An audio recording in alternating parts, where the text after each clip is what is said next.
Bonjour, je suis ravi de vous retrouver dans le cours de géographie des environnements. Dans cette vidéo, nous entamons le deuxième chapitre du cours qui portera sur les environnements fluviatiles. L'eau recouvre environ 71% de la surface du globe. La majeure partie est stockée dans les océans. Sur les continents, l'eau est présente dans les glaciers, le sous-sol, les sols et les êtres vivants. Les transferts d'eau des continents vers les océans sont assurés par les fleuves.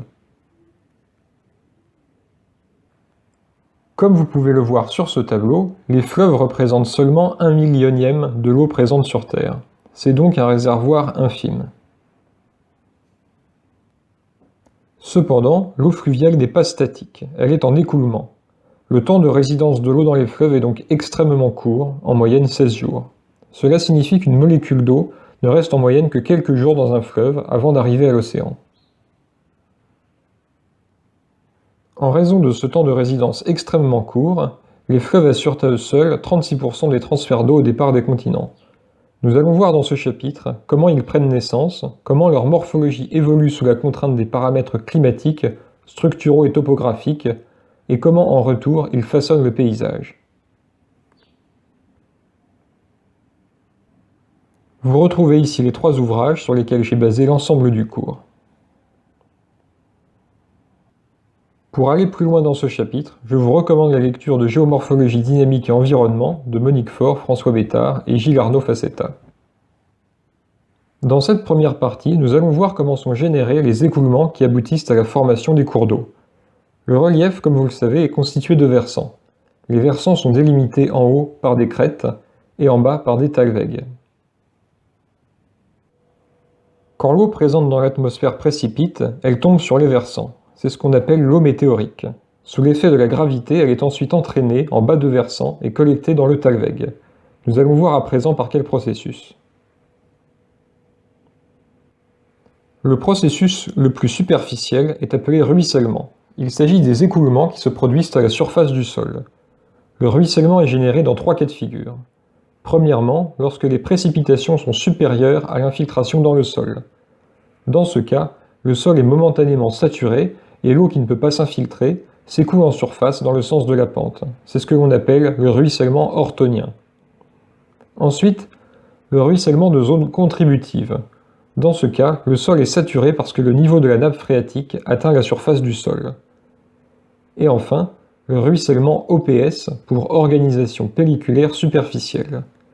Lorsque les gouttes de pluie entrent en collision avec la surface du sol, l'énergie cinétique est dissipée en projetant les particules fines à la surface du sol. C'est ce qu'on appelle l'effet splash. En se tassant, ces particules forment une pellicule appelée croûte de battance qui recouvre la surface du sol et la rend imperméable. La capacité d'infiltration de l'eau de pluie s'en trouve diminuée et l'eau se met donc à ruisseler. Vous voyez sur cette photo à gauche une croûte de battance formée après une pluie dans un champ à Saint-Valery-en-Caux que vous avez peut-être déjà visité au premier semestre. Le ruissellement peut se produire sous la forme de nappes superficielles. On dit alors qu'il est diffus. Ou bien, si l'écoulement est suffisamment puissant, il peut éroder le sol et se concentrer dans des ravines. On dit alors qu'il est concentré. Le ravinement est le principal facteur d'érosion des sols. Il affecte essentiellement les sols nus, qui ne sont ni abrités ni stabilisés par la végétation, comme par exemple les champs en hiver. Le ravinement peut également éroder les roches tendres, comme vous le voyez sur cet exemple à droite, sur des versants argileux dans les préalpes de Digne.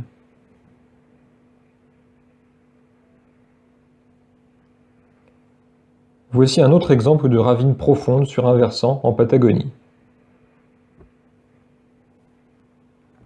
Dans le cas où l'eau météorique parvient à s'infiltrer dans le sol, mais qu'elle s'écoule avant d'avoir pu rejoindre la nappe phréatique, on parle d'écoulement hypodermique.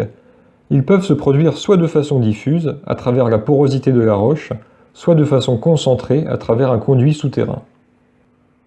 Les écoulements qui se produisent à l'intérieur de la nappe phréatique sont appelés écoulements phréatiques. Lorsqu'ils rejoignent en bas de pente la surface du sol, ils forment une source ou bien une résurgence dans le cas où ces écoulements seraient alimentés par un cours d'eau et non directement par les versants. Voici par exemple, à droite, la source de la Loue, dans le Doubs, qui est en réalité une résurgence du Doubs. Ici, vous pouvez voir la plus célèbre résurgence de France, le Loiret, qui a donné son nom au département, qui naît d'une résurgence de la Loire au parc floral de la Source, au sud-ouest d'Orléans. Nous venons de voir quels types d'écoulements permettent de transférer l'eau des versants au talweg. L'écoulement concentré des eaux ainsi collectées dans les talwegs forme des cours d'eau. Un ensemble de cours d'eau connectés entre eux forme un réseau hydrographique ou réseau de drainage. L'ensemble des versants, drainés par un réseau hydrographique, forme un bassin versant. Les espaces situés entre les talwegs sont appelés interfluves et l'espace occupé par le cours d'eau est appelé lit.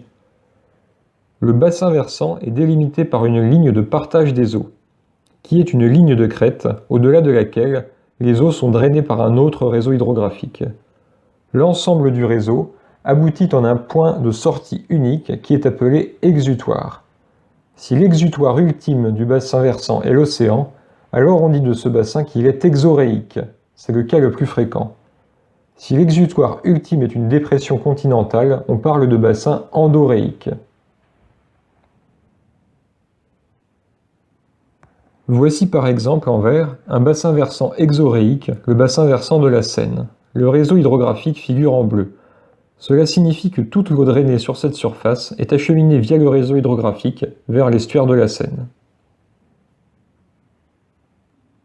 Sur cette carte, vous pouvez voir un exemple de bassin endoréique, le bassin de l'Okavango, qui aboutit dans le désert du Kalahari au Botswana, sans connexion avec l'océan.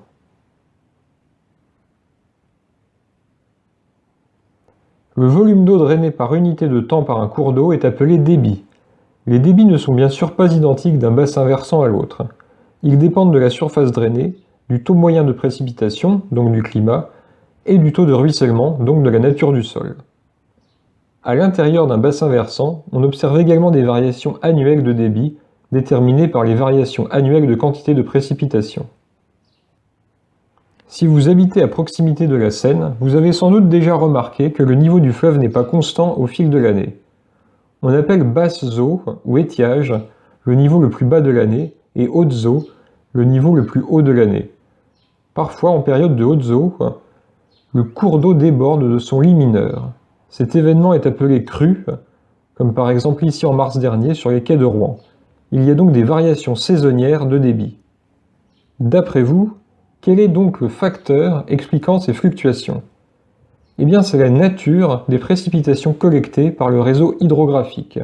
C'est ce que l'on appelle le régime hydrologique. Considérons d'abord le cas de régime simple, c'est-à-dire qui concerne les cours d'eau alimentés par un seul type de précipitation. Dans ce cas, il n'y a qu'une période de hautes et de basses eaux par année.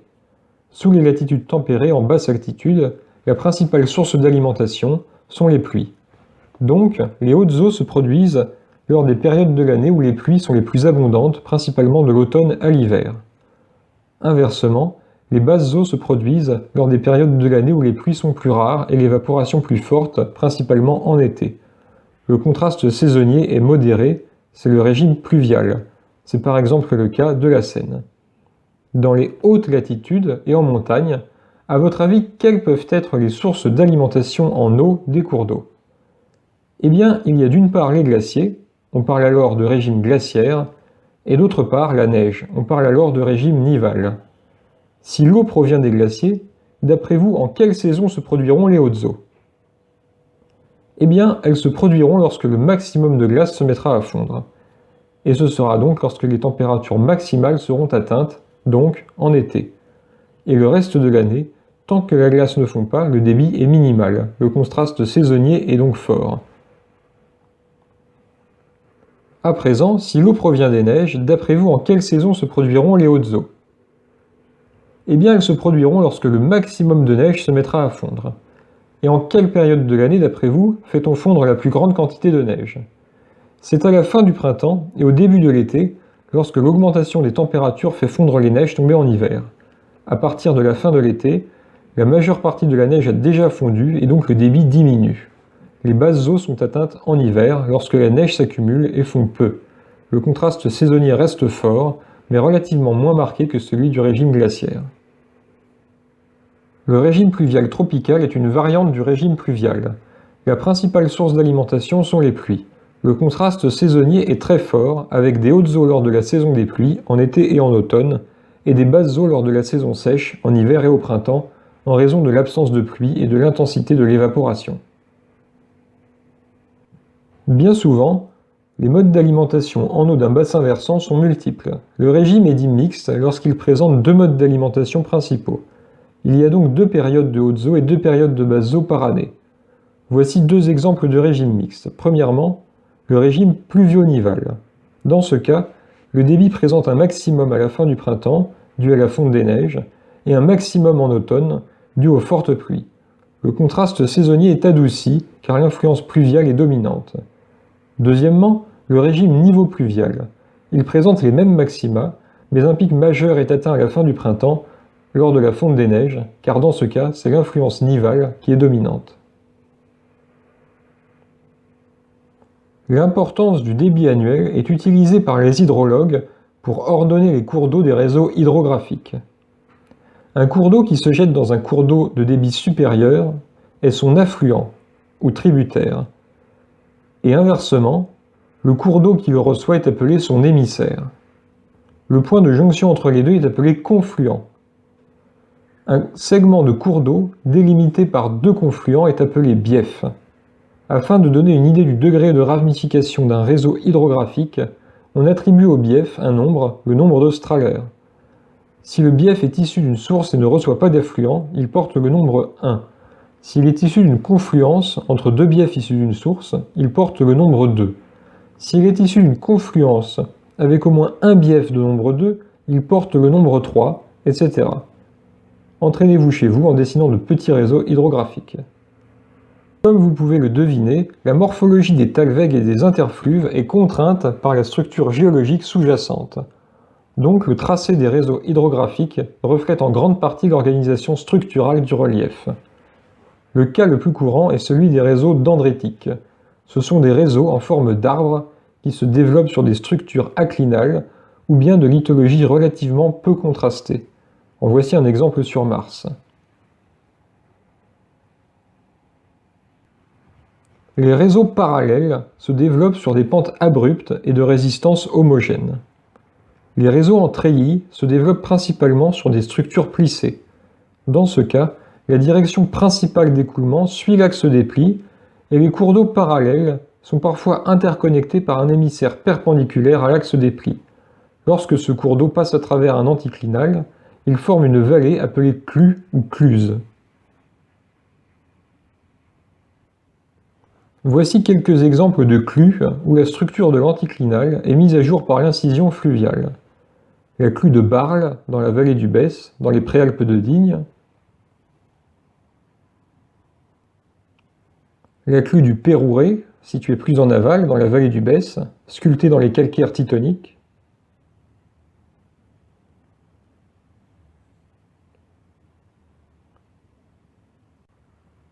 Et les clues de la vallée du Rio Gallego, dans les Pyrénées espagnoles.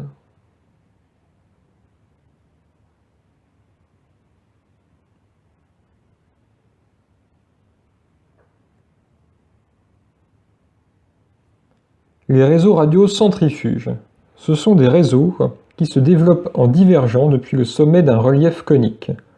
Par exemple, un stratovolcan, comme ici le Bromo sur l'île de Java en Indonésie. Vous apercevez sur cette photo les ravines formées par le réseau de drainage centrifuge.